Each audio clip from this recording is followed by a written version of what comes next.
आज हम इस लेक्चर में पढ़ेंगे स्टैंडर्डाइज्ड मिल्क क्या होता है एंड इसकी मेरिट्स क्या हैं। ठीक है, this is a milk whose fat और solid not fat content have been adjusted to a certain predetermined level. The standardization can be done by partially skimming the fat in the milk with the cream separator, or by admixture with fresh and reconstituted milk in proper proportion। ठीक है, जो standardised milk होता है उसका fat and solid not fat content को adjust किया जाता है एक सर्टन प्रीडिटरमाइंड लेवल के ऊपर। ठीक है, जो स्टैंडर्डाइजेशन है वो कैसे की जाती है, वो क्रीम सेपरेटर से की जाती है, पार्शली स्किम करके फैट को जो कि मिल्क में प्रेजेंट होता है, या फिर फ्रेशली ड्रॉन जो मिल्क है या फिर रिकॉन्स्टिट्यूटेड मिल्क है उसको एक प्रॉपर प्रोपोर्शन में ऐड किया जाता है अंडर द PFA रूल। जो PFA रूल के मुताबिक जो स्टैंडर्डाइज्ड मिल्क है लिक्विड कंजप्शन उसमें मिनिमम 4.5% फैट है जो प्रेजेंट होनी चाहिए and 8.5% solid not fat content है जो थ्रू आउट द कंट्री। यही रूल है जो फॉलो किया जाता है। जो स्टैंडर्डाइज्ड मिल्क है वो मार्केटेड है, इसे यूज़ किया जाता है कुछ प्रोडक्ट को बनाने के लिए।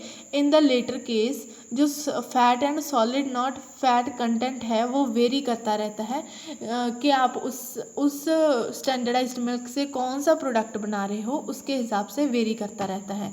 इसकी मेरिट्स क्या हैं?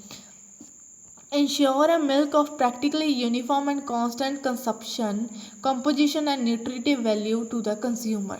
तो इसमें प्रैक्टिकली ये यूनिफॉर्म होता है एंड कांस्टेंट कंपोजिशन होती है इस मिल्क की एंड न्यूट्रिटिव वैल्यू है जो इसकी हाई होती है।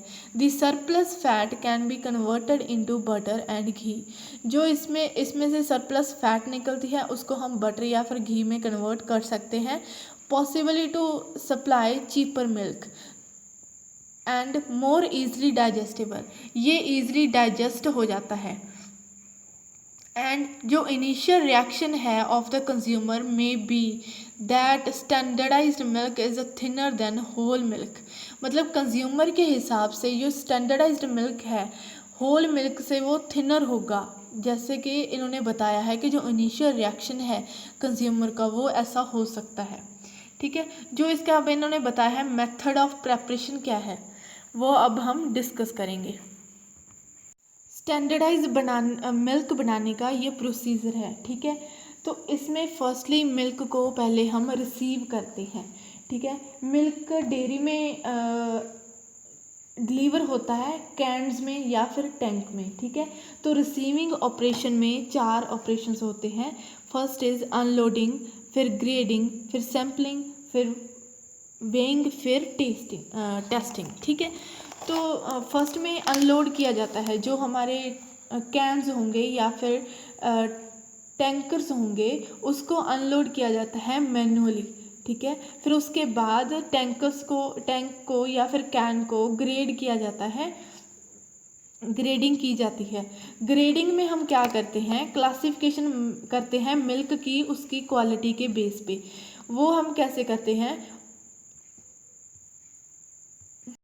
जो मिल्क की ग्रेडिंग है वो उसकी कुछ कंपोनेंट्स हो गए जैसे कि ऑर्गेनोलेप्टिक प्रॉपर्टीज़ होगी उसके ऊपर बेस्ड होती है, जैसे कि test, appearance, percent acidity, sediment and heat stability test और फैट टेस्ट।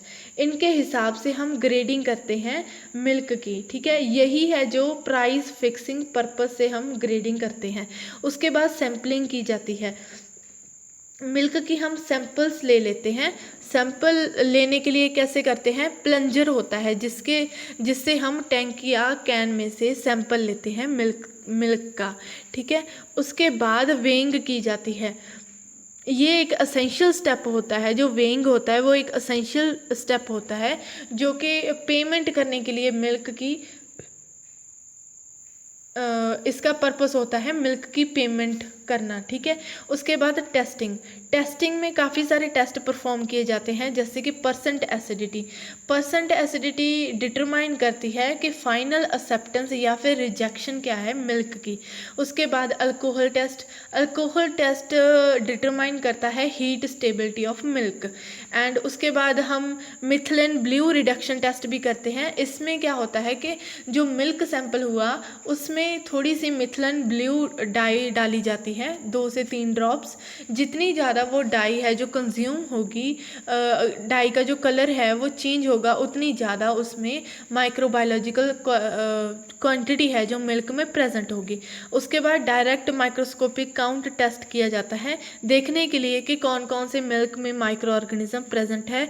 उसके बाद स्टैंडर्ड प्लेट काउंट टेस्ट भी किया जाता है। लैक्टोमीटर रीडिंग ली जाती हैं। मिल्क में वाटर की अडल्ट्रेशन तो नहीं है, इसलिए उसकी हम लैक्टोमीटर टेस्टिंग करते हैं। उसके बाद percent fat and percent SNF check की जाती है मिल्क की पेमेंट करने के लिए, ठीक है। ये सारे टेस्ट होने के बाद मिल्क को प्री हीट किया जाता है 35 से लेके 40 डिग्री सेल्सियस के ऊपर। उसके बाद फिल्ट्रेशन की जाती है। फिल्ट्रेशन हम क्यों करते हैं? जो मिल्क में सस्पेंडेड और फॉरेन पार्टिकल्स हैं उनको बाहर निकालने के लिए, स्ट्रेन करने के लिए स्ट्रेनर का यूज़ करते हैं या फिर फिल्टर्स का यूज़ करते हैं। क्लैरिफिकेशन का भी पर्पस यही होता है, ठीक है। ये दोनों प्रोसेस है जो 35 से लेके 40 डिग्री सेल्सियस पे परफॉर्म किए जाते हैं, ठीक है। इससे पहले हमने प्री हीट किया। प्री हीट क्यों किया? फिल्ट्रेशन एंड क्लैरिफिकेशन की क्वालिटी या फिर एफिशिएंसी को इम्प्रूव करने के लिए। उसके बाद नेक्स्ट स्टेप होता है कूलिंग और स्टोरेज। 5 डिग्री सेल्सियस और बिलो इस पे हम कूल करते हैं, स्टोर करते हैं। उसके बाद स्टैंडर्डाइजेशन में जो मिल्क फैट है एंड मिल्क की SNF वैल्यू है उसको डिज़ायर्ड लेवल तक सेट किया जाता है, ठीक है। डिज़ायर्ड लेवल तक सेट करते हैं, बाकी अगर जैसा हम उससे प्रोडक्ट बनाना चाह रहे हैं उसी हिसाब से उसे सेट कर लेंगे, ठीक है। स्टैंडर्डाइजेशन है जो मिल्क की स्टैंडर्डाइजेशन करने के बाद पैस्चराइजेशन की जाती है 63 डिग्री सेल्सियस पे 30 मिनट के लिए एंड 72 डिग्री सेल्सियस पे 15 सेकंड्स के लिए। उसके बाद होमोजेनाइजेशन की जाती है। होमोजेनाइजेशन से क्या होता है, जो मिल्क में फैट ग्लोब्यूल्स प्रेजेंट है उनका साइज या फिर डायमीटर 2 माइक्रोन से भी कम रह जाता है। इस कम करने के लिए हम होमोजेनाइजेशन करते हैं, सब डिवाइड करने के लिए फैट ग्लोब्यूल्स को। ये सिंगल स्टेज होमोजेनाइजर भी होता है और डबल स्टेज भी होता है, ठीक है। तो होमोजेनाइजेशन करने के बाद बॉटलिंग एंड पैकेजिंग की जाती है एंड लास्ट में स्टोर कर देते हैं मिल्क को, स्टैंडर्डाइज्ड मिल्क को 5 डिग्री सेल्सियस और बिलो पे। तो ये था प्रोसीजर स्टैंडर्डाइज्ड मिल्क को बनाने का। स्टैंडर्डाइज्ड मिल्क आपको समझ आ गया होगा कि क्या होता है एंड इसको हम कैसे बनाते हैं। Thank you for watching. आपको वीडियो अच्छी लगी तो मुझे कमेंट करके ज़रूर बताइएगा।